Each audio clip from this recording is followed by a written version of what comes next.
As the world watches, Iran burns with protests. As Washington talks openly about regime change, as Donald Trump sharpened his tone against Iran, Saudi Arabia just stepped in and changed the entire mood. Wait, not with threats, not with bombs, but with a question.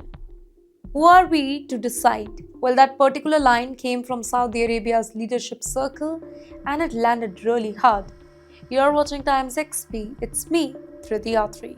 Here's what Saudi Arabia just said. The future of Iran belongs to Iranians, not to America, not to Israel, not to Saudi Arabia, not to any foreign power. This is a big deal because this is the same region where rivalries run deep, where Tehran and Riyadh, they were enemies for years. And yet Saudi Arabia just refused to support any external plan to topple Iran's leadership.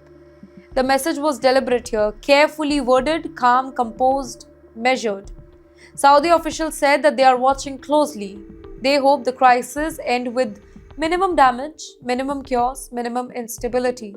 Basically, no call for regime change, no cheering from the sidelines, just like the US or Israel. Instead, restraint. Now compare that with Washington here. Donald Trump has openly spoken out about the fall of Islamic Republic. He has hinted at military action. He has framed Iran's unrest as an opportunity. And Saudi Arabia just stepped back from that particular script. This is why the statement really matters.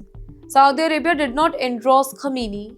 It did not defend Iran's crackdown, but it drew a clear red line. Foreign powers do not get to choose another nation's ruler for the entire Middle East.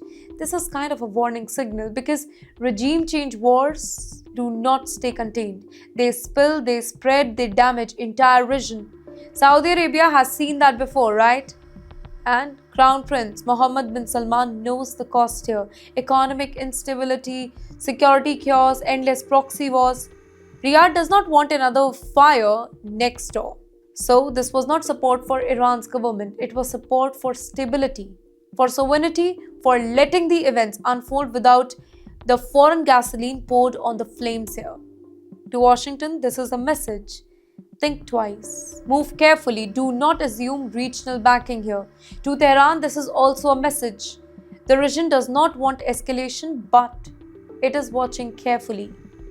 In the end, sometimes the most powerful statements, they are not shouted, they are calmly spoken at exactly the right moment.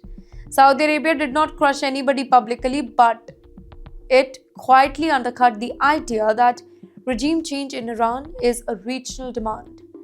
And the entire Middle East already on the edge. That restraint may matter more than any threat ever would.